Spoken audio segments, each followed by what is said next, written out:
Welcome back to Big Ideas That Matter. Today, we have a special recording in store for our listeners. Episode 2, Higher Education as a Catalyst for Democracy, Diplomacy, and Social Transformation, is a live on-tape production in collaboration with the SINE Institute of Policy and Politics Solution Summit. Joining us, we have powerhouse thinkers Dr. Ernesto Castañeda, Director of the Center of Latin American and Latino Studies and the Immigration Lab at American University. Justin Hansford, Director of the Thurgood Marshall Civil Rights Center at Howard University School of Law. Dr. Elizabeth A. Worden, Professor of Education at American University's School of Education, and a very special guest host, the one and only Courtney Wright, Civic Designer and Training Specialist at the Bloomberg Center for Public Innovation at Johns Hopkins University and a School of Education ITEP alum. This live panel spotlights higher education in its current social, political, global moment, focusing on the initiatives and partnerships that position universities as engines of resilience, cross-cultural understanding, and equity. This is Big Ideas That Matter, live from the Solution Summit. This final panel brings us full circle. Looking at how education serves as a global bridge for democracy, diplomacy, and social transformation. It is hosted by the School of Education at American University, and this conversation will explore how universities can keep the doors of learning open amid global crisis. I want to especially thank my colleagues at the School of Education, so many here in the room that really helped design this panel, recruit for this panel, and then bring as many people as possible to the panel. And it's definitely something that, we wanted to spend time on. I'm going to introduce each of the panel members, and when I'm done, we'll ask them to come up on stage.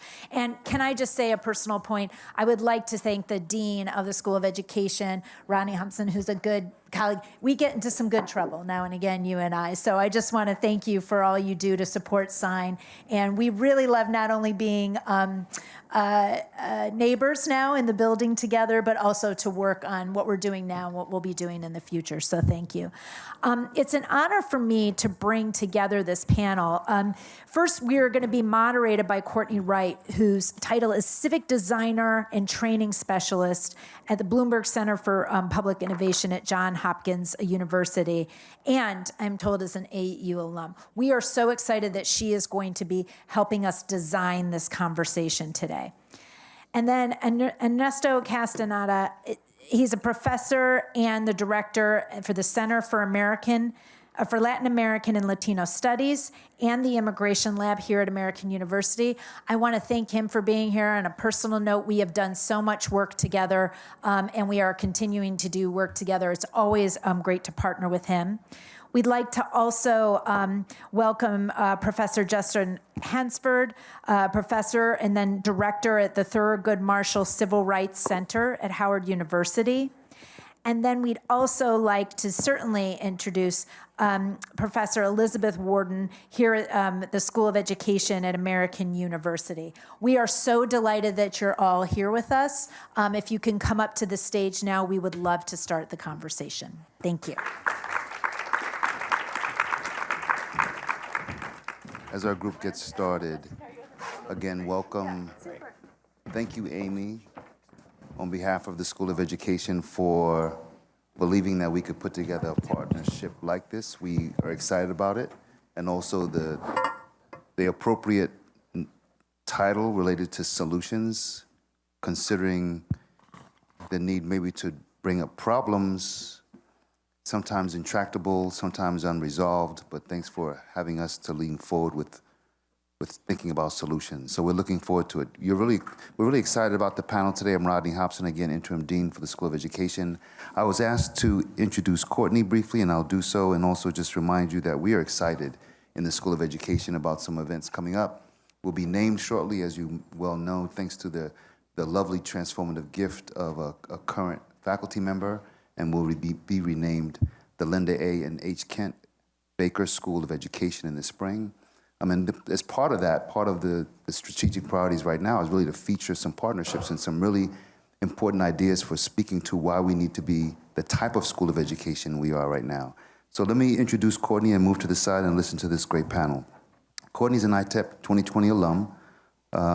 She's a civic designer, as you heard, and training specialist at the Bloomberg Center for Public Innovation at Johns Hopkins, where she partners with city government, teams to design and implement programs that advance civic education, engagement, and equitable outcomes for residents.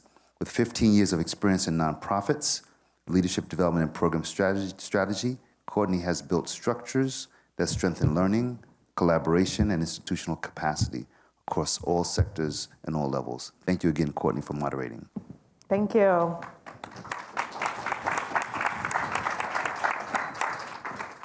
Well, I'm going to start by just doing an impromptu, everybody take a deep breath and exhale and relax. I know it has been a day, and we are going to have a conversation this afternoon, and I want to make sure that everybody is feeling comfortable and ready to jump into our topic. So my style as a facilitator is very relaxed, so I would love for you all to join me in being relaxed as we move through today's conversation.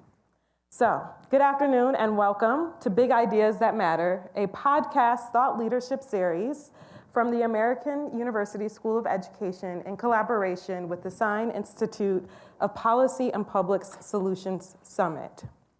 This series explores the question we believe every change maker should ask: why this big idea now?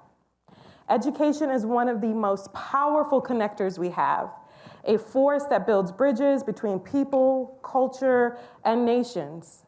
But in times of conflict and instability, those bridges can become fragile. Today's conversation asks how higher education can serve as a catalyst for democracy, diplomacy, and social transformation, not just through what we teach, but how we lead, partner, and adapt. We're honored to host this panel of leaders whose work exemplifies education as a form of diplomacy and transformation.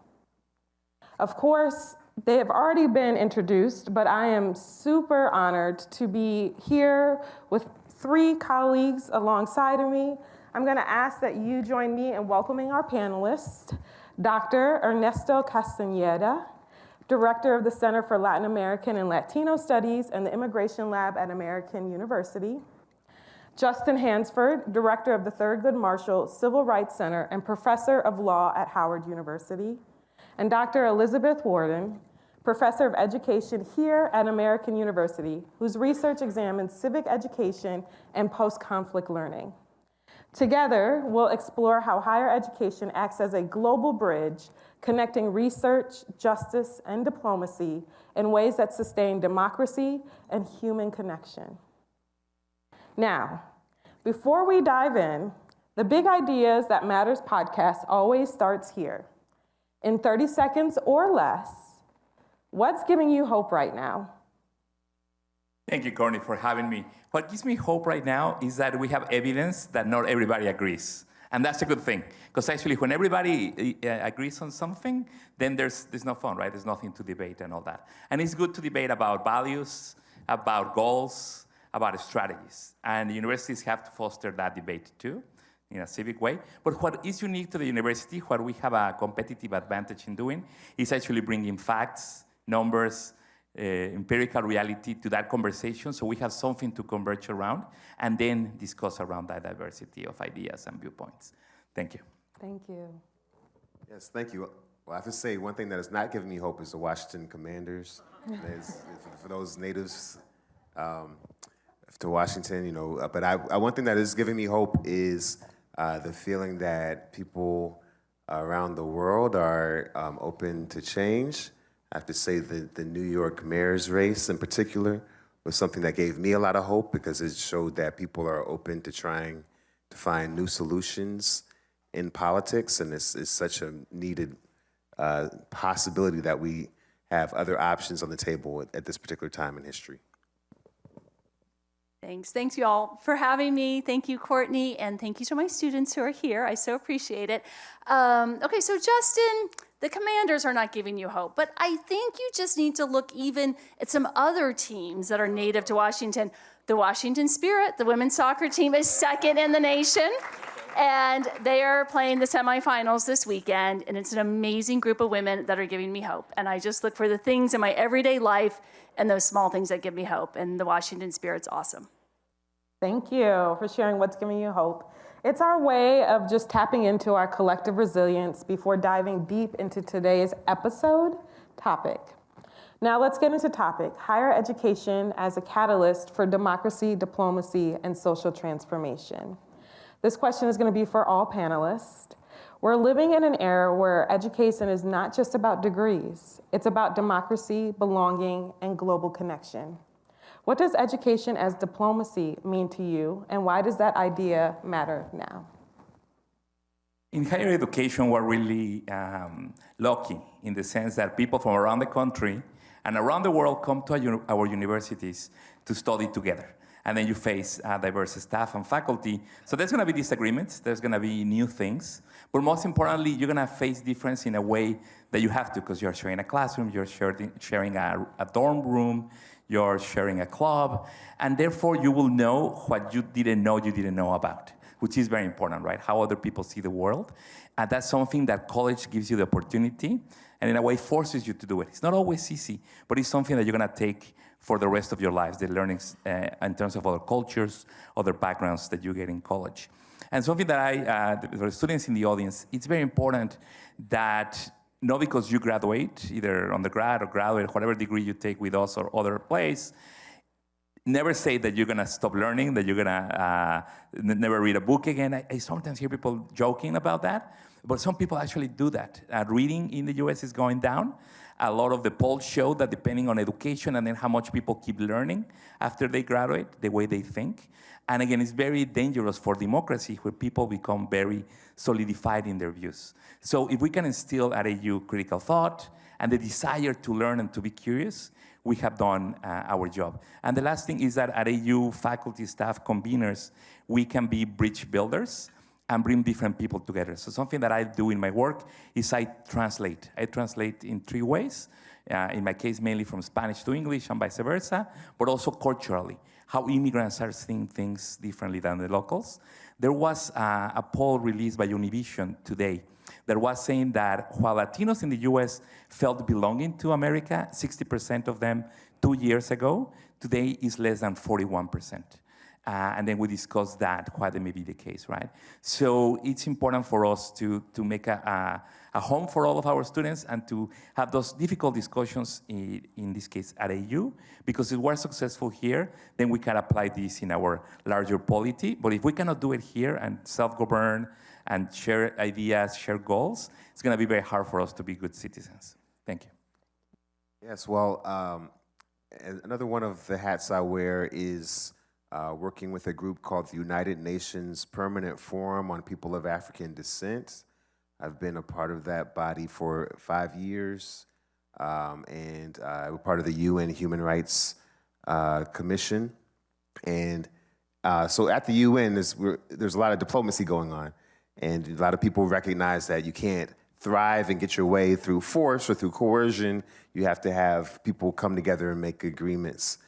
But I have found in my short stint, where I have seen governments come and try to negotiate and try to work together to solve problems, especially problems around things like racial injustice that might be happening around the globe. A global issue of racism is something that we're continuously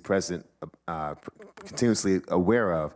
I have found that oftentimes governments have barriers when it comes to discussing these problems and finding ways to collaborate. Political barriers, economic barriers, cultural barriers, language barriers. But I have found that the students, oftentimes, when I'm able to bring students from Howard University or even scholars from Howard University to those same tables, that problem-solving experience is completely different. And some of those intractable political barriers are, at least for the time being, put to the side when people explore ways to exchange ideas, explore ways that partnerships could thrive, especially scholars, but oftentimes, to reiterate, even students who are able to, through cultural exchange, build community with each other and have really genuine, authentic conversations that are not as scripted as some of the diplomatic conversations have been. So in terms of my experience of seeing the barriers that diplomacy faces when it comes to international cooperation, solving problems like climate, solving problems like racial injustice, solving problems around global healthcare systems that are failing people of African descent around the world, I have found that scholars and students and university actors are often able to be more collaborative and more open and more willing to work together to find solutions sometimes than the government actors and diplomats who have to really stick to the script. Great, that's so much to think about there. They gave us some of the questions in advance. When I've been thinking about this idea of education is diplomacy and then asking what I think about it, it's a really challenging question right now. My field is international education. And if you had asked me this a year ago, or even maybe 6 months ago, I would have said, well, of course, the role that higher ed plays is in international students. They come here to study. That's a profound form of global diplomacy. I would have talked about training young people to go work abroad with international development. That's something that my program has done here at AU for decades. But now, in light of today's political landscape and the loss of USAID and the discouraging visa regulations for international students for coming, that's all changed. That's all had a negative impact on my field and how I think about higher ed for global diplomacy. And so while we need to rethink that space and think about how we're going to meet that challenge, I don't have any easy answers now. It's such a changing landscape. But what we can do in the meantime is renew our emphasis and renew our enthusiasm and focus on students from North America going abroad, American students here going and studying abroad. We know that there is that can have a very positive impact both on students studying and the communities, the host communities where they live and study. And I think that's where we can put our efforts in a real concrete way to maintain, this ideal of higher education for diplomacy in a global context. And I know AU Abroad has just a wonderful program, and they've been a real positive force for that. And so let's not forget about them in this changing landscape. Thank you. I appreciate you all sharing your how your experience has shaped your lens around education as a tool for diplomacy. I want to just zone in a little bit more. How are higher education institutions uniquely positioned to protect democratic values amid polarization and instability? Right, so for sure there's polarization, but again, it will be more dangerous to have a unique thought. So the polarization can be decreased by doing research. So some of the research we have done is that, for example, when we talk about immigration discourses, there's a minority of people that are very loud in their anti-immigrant discourse, but most people actually are much more tolerant and welcoming of immigration. There's a recent Gallup survey that shows that 79% of Americans see immigration as something positive today. But if you go through the news coverage, you wouldn't imagine that. So something that I always remind my students and collaborators is that by definition, journalists, if they're doing their job well, they're gonna cover the extraordinary, the special, the fringe cases, we'll call it the outliers in statistics. That's their job, right? Because what happens every day is not news, it's just everyday life.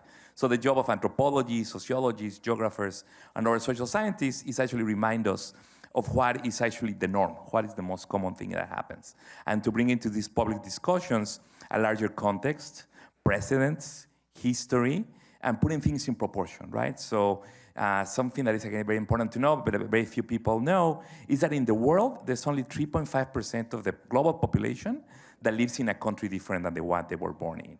So migration is it's a lot of drama, a lot of lives are lost in the Mediterranean. in the deserts, etc. But it's a minority experience in the U.S. history or world history today. But again, it's something that we had always had in our history, and we're going to keep migrating regardless of what policies we put in the books. So that's what the power of academia does, that we have similar conclusions coming from different disciplines, from different universities, from people of different backgrounds. Then if we are kind of converging on a point, that's something that we have to translate, communicate to the public. That's another important translation, that what we learn at our universities doesn't stay here, but becomes applied, becomes well-known, and becomes part of public discussion. So that's our role to play in a healthy democracy. Yes, so going back to my experience at the UN, one of the mandates of the Permanent Forum is to accumulate disaggregated data on people of African descent. There are some countries in different parts of the world, France, some countries in Latin America, that don't keep data on their populations in a way that's disaggregated by their racial background. And so we don't even know the exact demographics. Now, of course, the problem with that is it becomes more difficult to measure different disproportional rates of educational access, housing, healthcare, poverty. So, you know, there are a lot of programs that we depend on to try to have data-driven solutions to inequality that cannot exist in contexts where that data doesn't exist in the first place. So one of the initiatives that we have undertaken at this UN entity is called the Black Audit. So we are having people from around the world and analyze the state of the UN Sustainable Development Goals in a way that is disaggregated by determining who is of African descent in that country. And the important part here is that it's been driven more than anything else by universities. In countries where the state cannot collect this data and they cannot disaggregate this data, universities can disaggregate the data. And so by being able to give us access to the data on the ground, we then are able to help craft data-driven solutions. And believe it or not, it's also something that we have now imported, so to speak, here even in the United States. The goal is to go to 40 different states here in the US and also find the same disaggregated data when it comes to the Sustainable Development Goals for Black people in the United States. So these solutions are not only driven oftentimes by universities, both in the international sector and in the domestic sector, but then the subsequent exchange can lead to initiatives that create social change on both sides of an international discourse. Oh, wow. So I have so many questions about that, but I'm going to bring it back really local. And Courtney, your question was examples of universities bridging divides through dialogue and learning, and I'll just say it, liberal arts, right? Some of the stuff we're doing right here at AU is doing that. And this year, I am the co-lead for our new freshman seminar program called Encounters. The first semester, which I'm the lead for, and my colleague Keith Leonard from the Literature Department is the lead for the second semester in the spring. The first semester, we are looking at origins and purposes of higher education, in part through having students look at documents in the AU archives. And then we're also studying scholars, reading scholarly work with contrasting views of higher ed and what higher ed means, purposes of higher ed. We have scholars that differ on issues like affirmative action. Many of my students in my class don't agree with these scholars. And what we're doing in our classroom, and it's so exciting, is talking about and learning how to disagree with scholars, right? You don't have to agree with everything. And then how do we disagree with each other? And how do we do that respectfully? And how do we dialogue? And that is happening in my Encounters class, and I've heard from colleagues it's happening in their Encounters classes as well. And I have to say, my 18 years of being at AU, this is one of the best things that I've done. It has brought me so much joy and optimism that, okay, we can learn to dialogue. We can learn to talk in this age when we're ready to dismiss some of the younger generations as being, having knee-jerk reactions, always being on their phones. I'm like, no, these are really thoughtful young people that can do this work. And I think a liberal arts education and having spaces like this helps. And then next semester, they will deepen all of these skills and a seminar on James Baldwin, where they'll, again, learn to dialogue, engage, practice. We also have a great class called The Examined Life, where students think deeply about what it means to have a good life. And they might disagree on it, and they might disagree with Aristophanes, who they're reading about what it means to have a good life. And I find that exciting, it makes me smile, and it's just one really small local example of crossing bridges. Right, that's very important. Yeah. Thank you. I've enjoyed listening to you because some of the key points that I've pulled out and just hearing what you all have shared is that higher education allows for there to be a space for nonpartisan discourse where people are able to just learn about what is there and then utilizing data to inform information to have the dialogues needed to move forward. And so when we make those connections and we put people into these institutions, they're able to drive the democracy and the diplomacy that's needed to allow some of the depolarization work to happen. So I appreciate you all sharing kind of at a higher level how higher education institutes support democracy. I want to take it a little bit down a level into practice, because I'm sure a lot of people are curious. All right, you all have said these great things, but what does this look like in reality? So I'm going to start with you, Ernesto. Your work at AU's Immigration Lab and with the Center for Latin American and Latino Studies intersects directly with global movement and belonging. How can education act as a stabilizing and empowering force for migrant and refugee communities? And thank you, Courtney. So what we do in the lab, and we call it a lab because we have a lot of students, AU and beyond, at all levels from all schools and disciplines, that themselves interview immigrants, refugees, and asylum seekers. So in interviewing people from different backgrounds, or similar backgrounds to themselves if they share a language, but they still with different experiences sometimes to theirs, or experiences similar to their parents or grandparents. So they are able to kind of create an empathy directly with our immigrant communities here in Tenleytown, all around Washington, and some people that are from New York City have also interviewed hundreds of people in New York City. So it's a way to leave the ivory tower and actually ask the people that we often hear about in the news or that we publish about to actually get our data from their own experiences.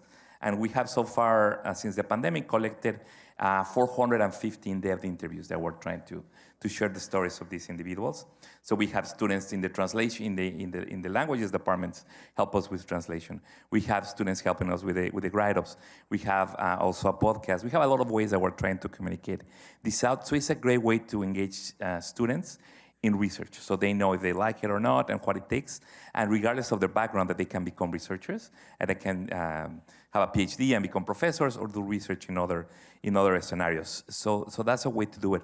We also we have a lot of students from minorities or immigrant backgrounds that sometimes they feel that they don't belong in school, that is not for them. It is, but they don't know that, and it's hard for them to have that feeling.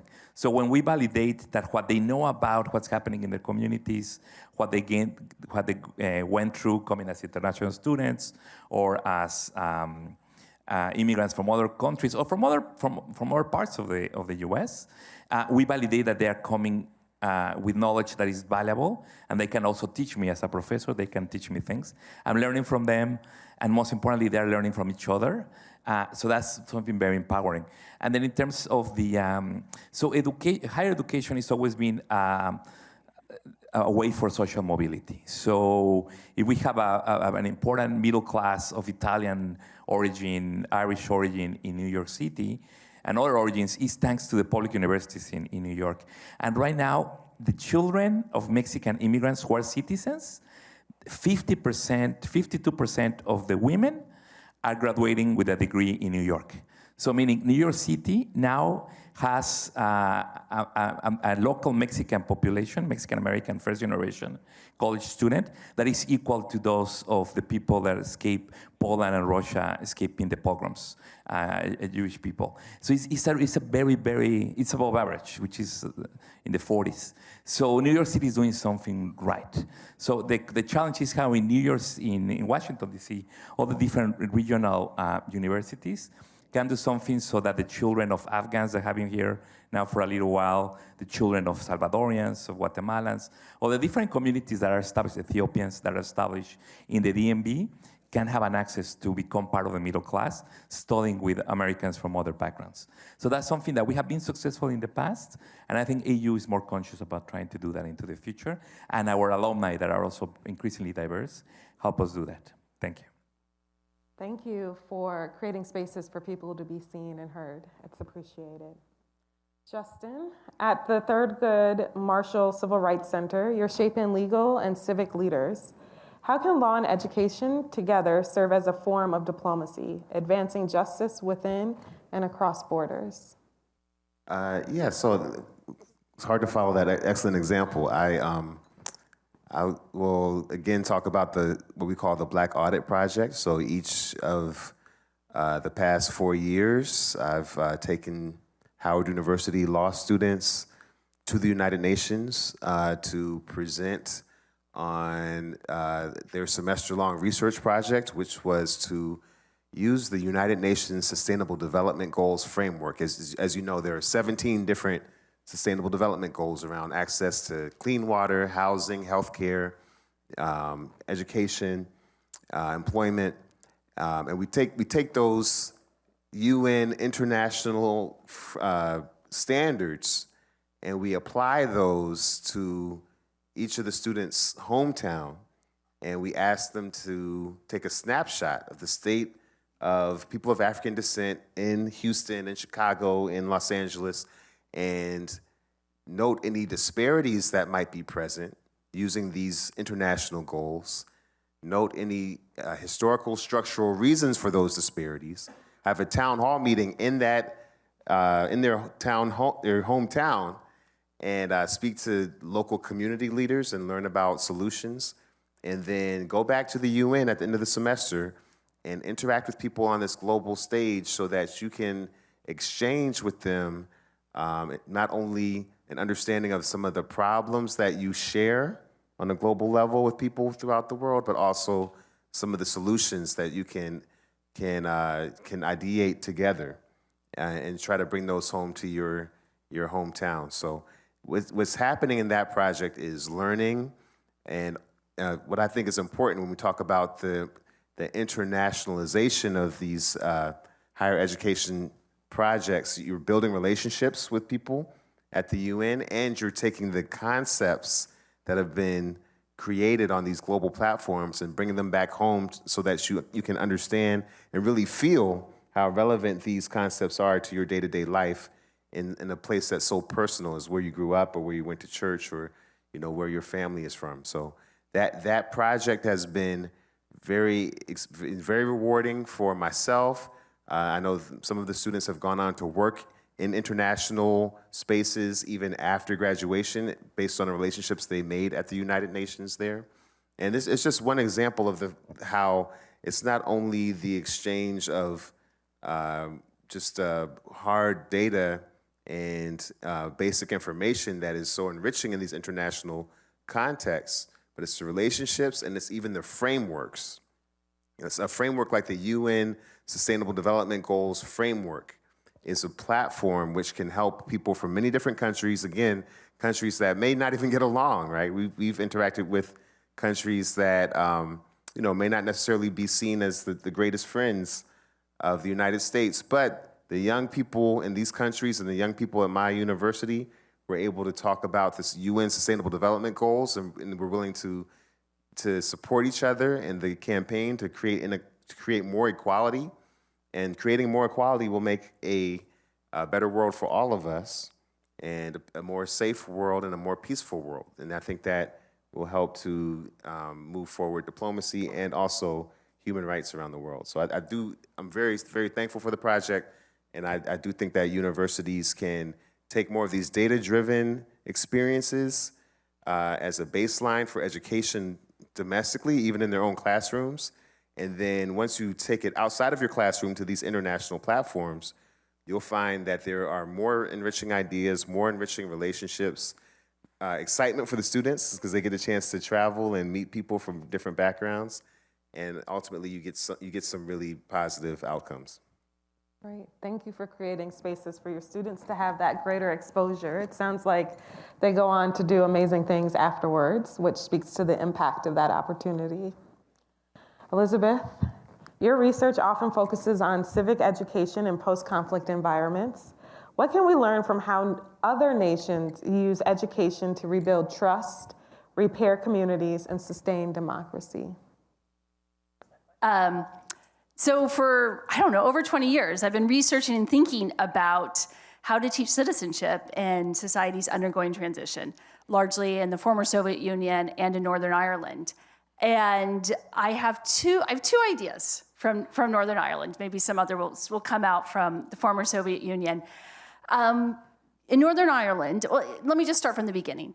Schools of education at universities are so important for teaching citizenship, for civic education, for democracy. You know why? Because they teach the teachers that are going to be in the classrooms, who are going to teach citizenship to students. And we forget that point, right? We get so caught up in thinking about, research or stuff at the upper level. We just forget that, we're teaching the teachers who are going to teach citizenship.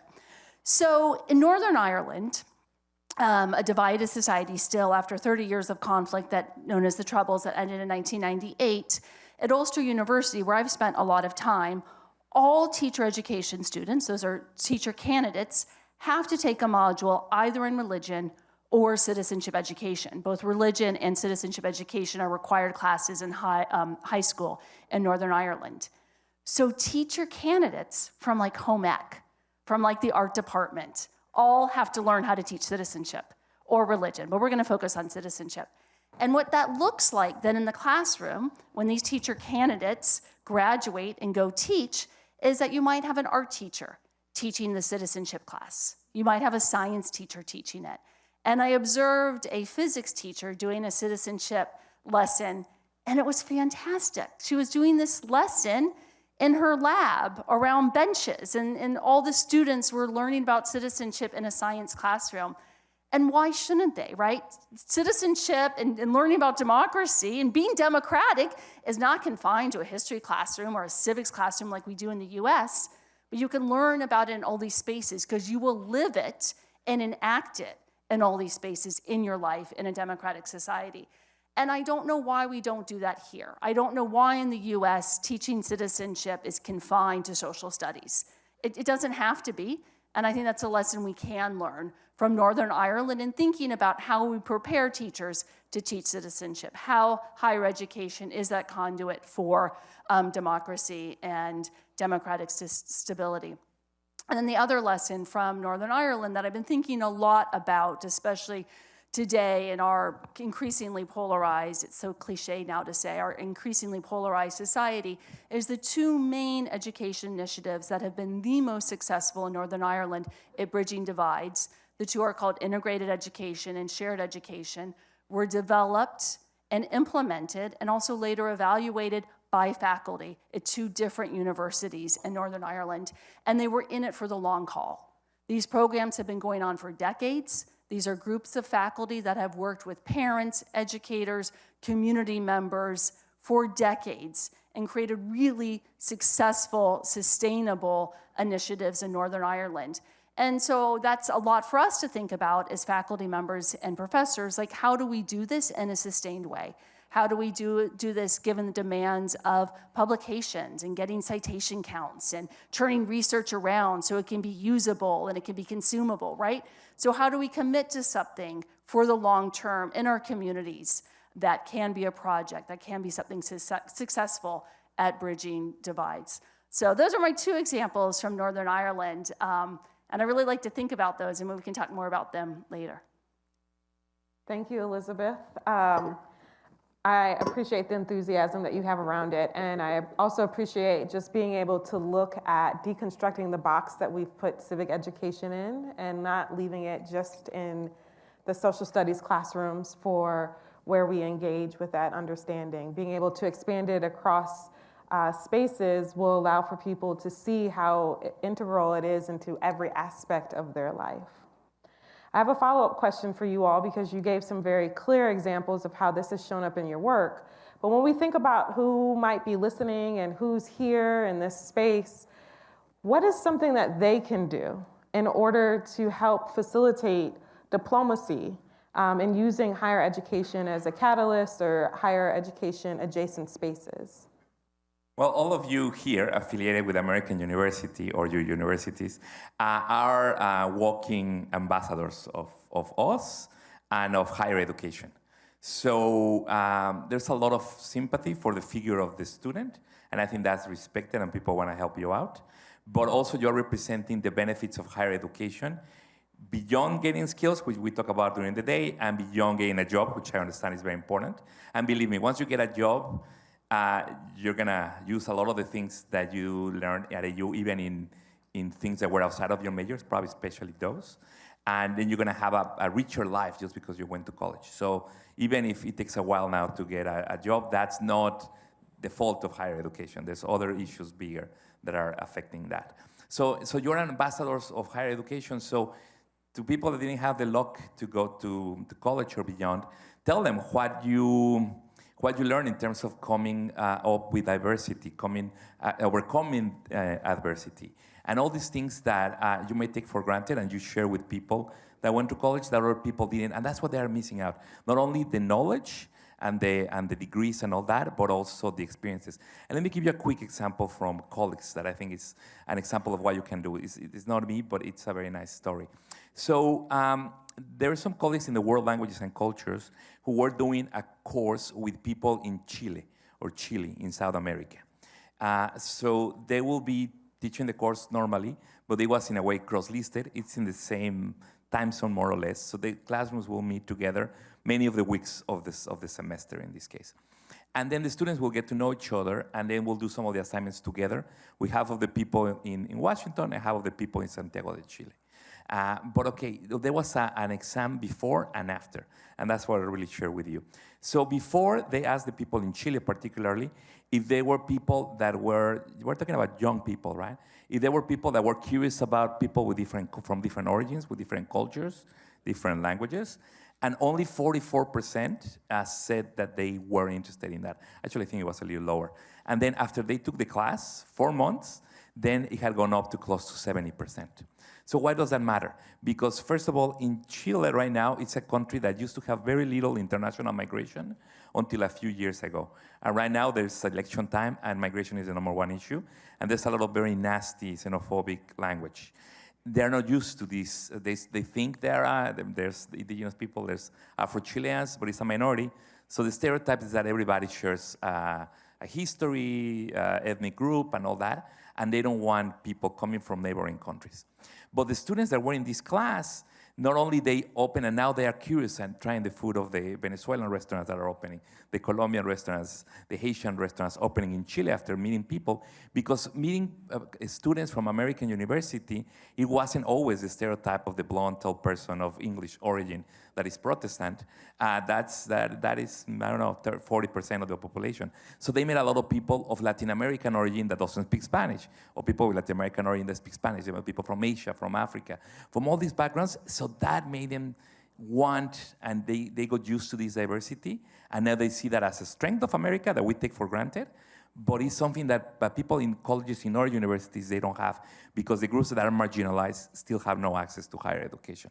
So that was a big takeaway from those students, and that's, again, something that came organically, and that students just taking a class, they were changing the minds, opening the minds of people in the other hemisphere, in the southern hemisphere.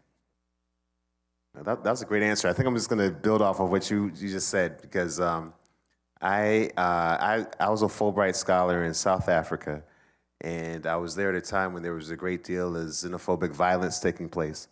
And I did realize that when I met people, not just in the university, but throughout the society, they did see me as an ambassador, even though I was just a student. You know, so the educational platform allowed me. At the time, I was studying at Wits University in Johannesburg.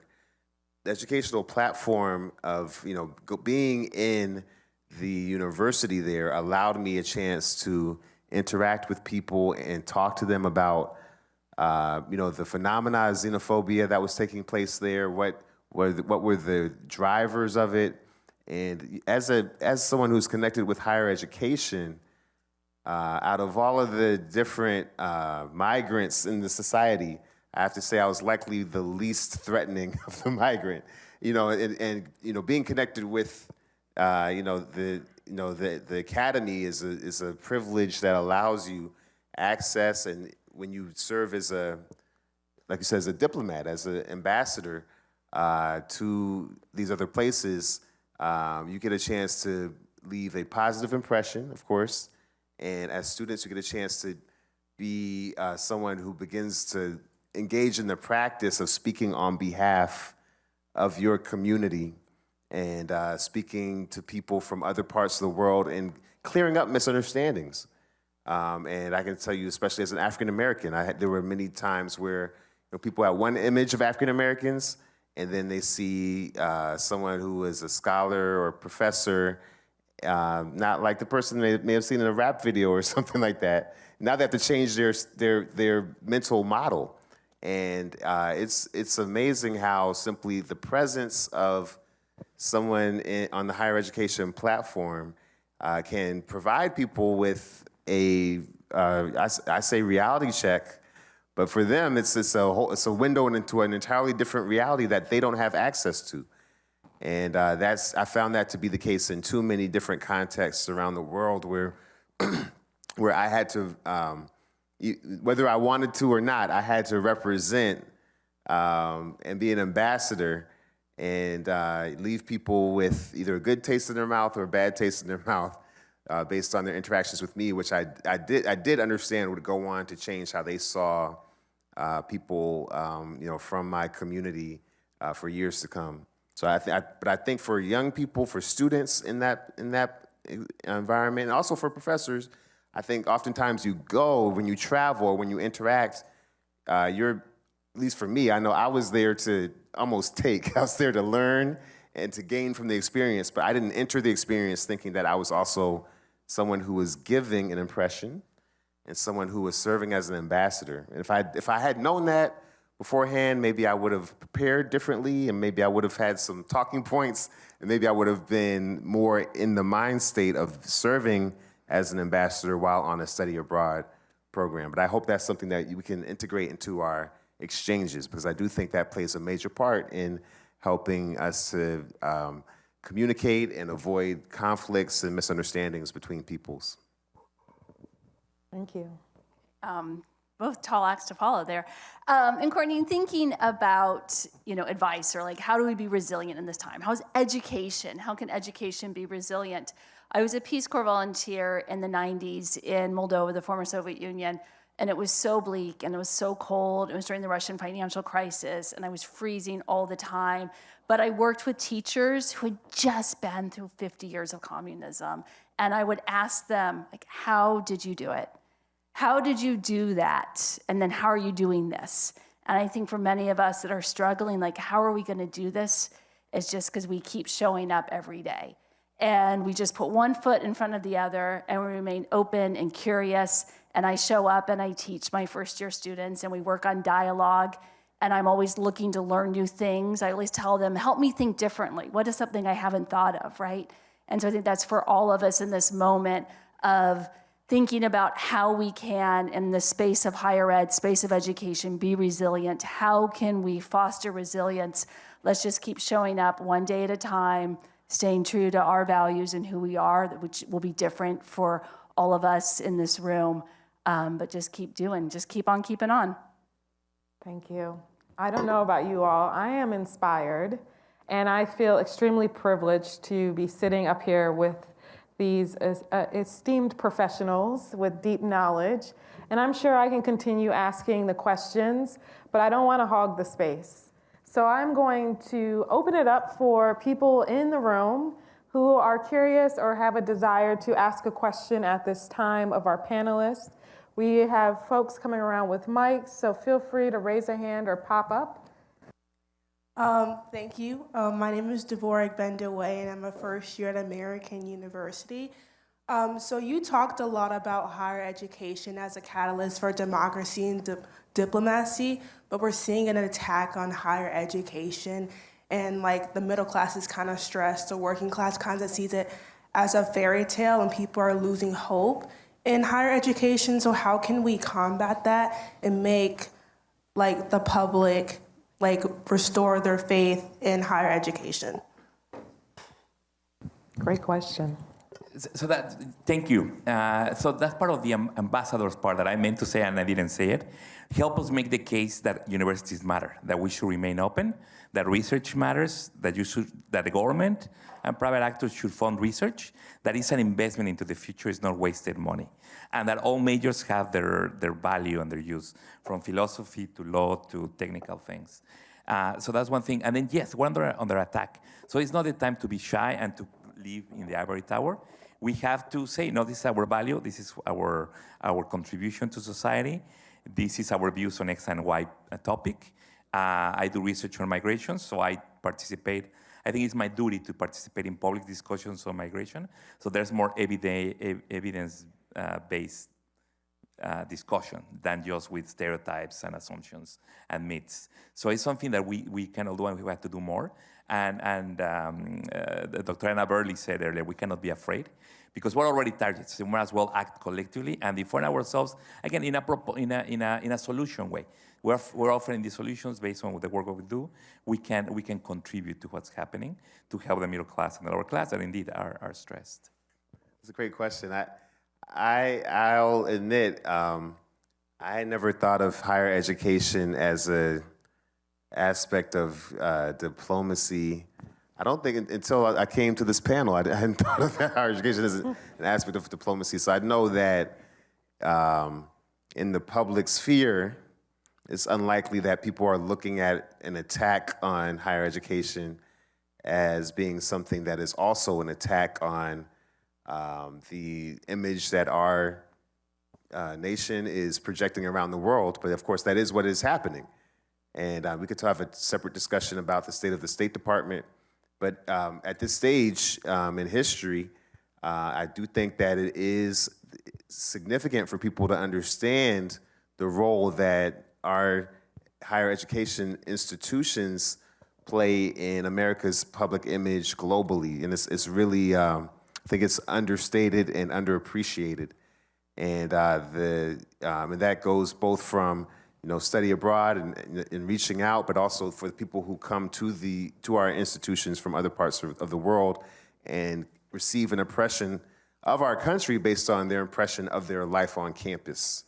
So their life on campus determines how they feel about this country, and these people who are coming are usually people who are leaders globally. So there is a story to tell there that perhaps you can be the one to tell to the public, because I think very few people in the public make that connection. And once more people connect the dots, perhaps we can see more of a groundswell in protecting our universities. I don't have anything to add, although I will note that Deborah is a first-year AU student, so she's already thinking deeply about these things, so kudos to Deborah. Thank you, first of all. Really appreciate the initiatives mentioned, the data. I think it is very inspirational and really appreciate these initiatives. I guess my question is, actually having come from the diplomacy sphere, how do you scale these initiatives to counter sort of the disinformation, the negative messaging narratives that are out there? What would be your advice to policymakers to be able to, say, scale these initiatives to counter a lot of the negative messaging that is out in the public that gains so much more airspace, to be able to have that greater, broader impact and bring it to scale? Thank you, Miki. That's a great question. In terms, I started the Immigration Lab, and a lot of research centers in universities work in the same way, because as a faculty member, I have so many hours in the day, right? So I have done research on my own. I've gone to other countries, interview immigrants. It takes a lot of time and effort, and now I have a family, a job, etc. So what I have done is that with these students that volunteer at the Immigration Lab, around 40 per semester, we can bring this to scale. So we're interviewing people from Afghanistan, people from Ukraine, people from Haiti, people in different languages that I don't speak. We're able to reach them because we're doing it at scale. And we're working on 3 different books right now with different groups of students to get those stories out as soon as possible, not following the academic. My previous academic books have taken me 7 years of work. So it's a long time for issues that are pressing. And then we try to do blogs, we try to talk to the media so that we don't follow the academic clock that can be really slow. And then something that I value is invitations like today, because you can reach wider publics. And when you have a group of people like today, or people that are curious, that are open-minded, that are open to other points of view, that can disagree, and then also that's very useful. Then you can become a little bit ambassadors, and okay, I didn't know that immigrants, blah, blah, blah. And even if you share that two factoids, it's helpful. And then I have a book called Immigration Realities that goes over some of these myths. But community events, where I was in a church on Friday talking about these issues, and it was a beautiful community response. And then the people there in the audience, they want to learn more, and they want to change their point of view. And I think it spreads. So, but again, if you have any ideas about how we can reach more people to tell this type of stories, let us know. Because now that you are outside of, some of you are outside of the walls of university, you have a better sense about what people know about us, how they see us, and how we can be more of service to American society. Because going back to the last question briefly, an attack, people don't see this, but an attack on universities, an attack of American universities, is an attack on the American people. It's an attack to the project of the middle class. It's an attack of social mobility. So it's connected. It's very connected. Thank you.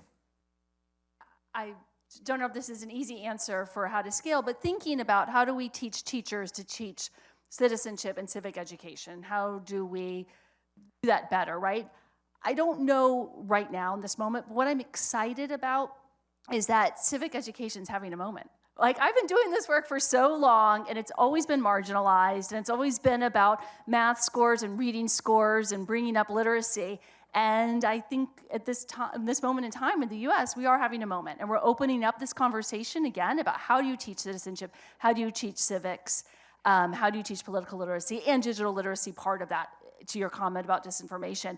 And so I'm excited because I think there is now this space to think about how can we do this better? How can we do this more effectively? How can we rethink teacher ed to prepare teachers? And then later, professional development as well, right? Like a teacher's life, they're just not the same teacher when they graduate from our program in School of Ed as they are 20 or 30 years later, right? But then how do we address that across a teacher's life? So I don't know, I'm excited about those questions. I'm looking forward to again, civic ed having this moment. I'll say really briefly, I'm always thinking about how to scale these initiatives. I know the Black Audit, we also have partnered with the University of Miami, the University of Dayton, Delaware, University of Delaware, and we're constantly looking for ways to partner with higher education institutions in other countries. You know, we've approached Colombia, Brazil, so the partnership model is one way to scale. And to the extent that these partnerships can go beyond simply just programs or departments to include entire universities, you can really find a large amount of engagement that's on the table. And there's a lot of enthusiasm for these partnerships that I've found around the world. So I think that's another piece of the puzzle when it comes to bringing these to scale. Thank you. I believe we have time for one more question. I hate to end on a downer. It's not a downer. I spent 30 years at the Association of American Colleges and Universities working under Carol Schneider as president, and the office I ran was called the Office of Diversity, Equity, and Global Initiatives. So for 30 years, I worked to weave together the notion that you can't have a functioning, vibrant democracy until you recognize it's a democracy that works for everyone. And you can't have just individuals getting what they need if they're not really part of talking to each other in a kind of social context. And we worked with faculty, with administrators, with deans. We set up diversity programs. We had diversity run through the curriculum because it was essentially a diversity-free curriculum in 1990 when we started. And within, 36 hours after being elected, an executive order made all that illegal. And in the federal government, the first people to go were people who ran diversity programs. But then higher ed just folded like a deck of cards. and said, okay, we'll get rid of them all, or we'll change it. I still read diverse in higher education. It is now called EduLedger, which I can hardly pronounce. Hasn't changed the inside. I guess that's okay, but it's stealing the language. What does it mean not to talk about diversity or equity or inclusion? And the fact that you're actually, and so my question to you is, what are the solutions, though it seems like you're just going ahead and doing the black audit right in DeSantis's land with the University of Miami, wherein he says we can't teach in any way that makes white people uncomfortable.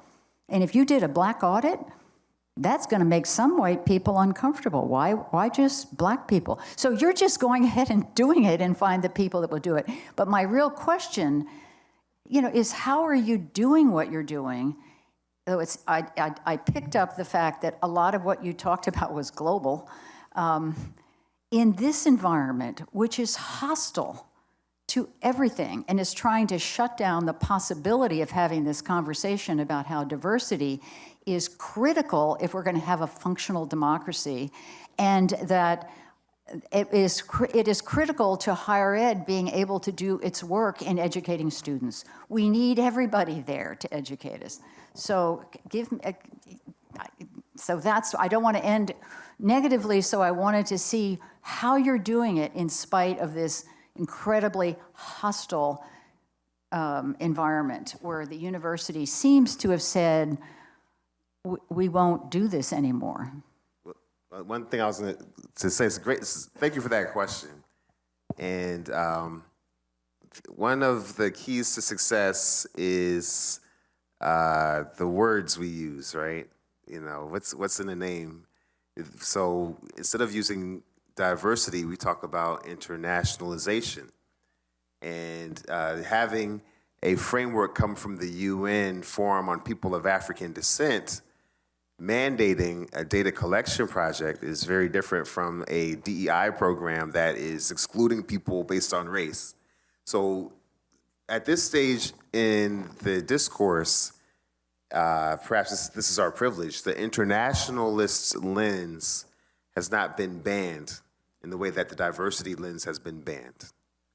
So this lens, this platform that we have in many ways is a acceptable pivot, or at least a pivot that cannot be initially just slammed with the same force as it might be if we had used other language and other frameworks.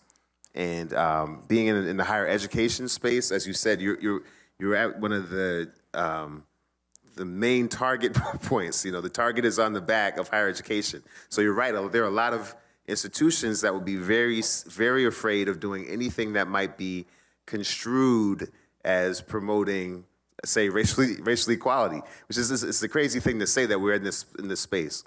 But being able to do something that is using an international platform like the UN, or something that is based on an exchange of ideas coming from a global environment is something that is not outlawed yet. We're not outlawed on our internationalization projects yet. So that was my little trick. I think there's multiple layers to your question, right? So you're looking at it from a very large macro view that I think a lot of administrators have to deal with this, but I just show up to my classes.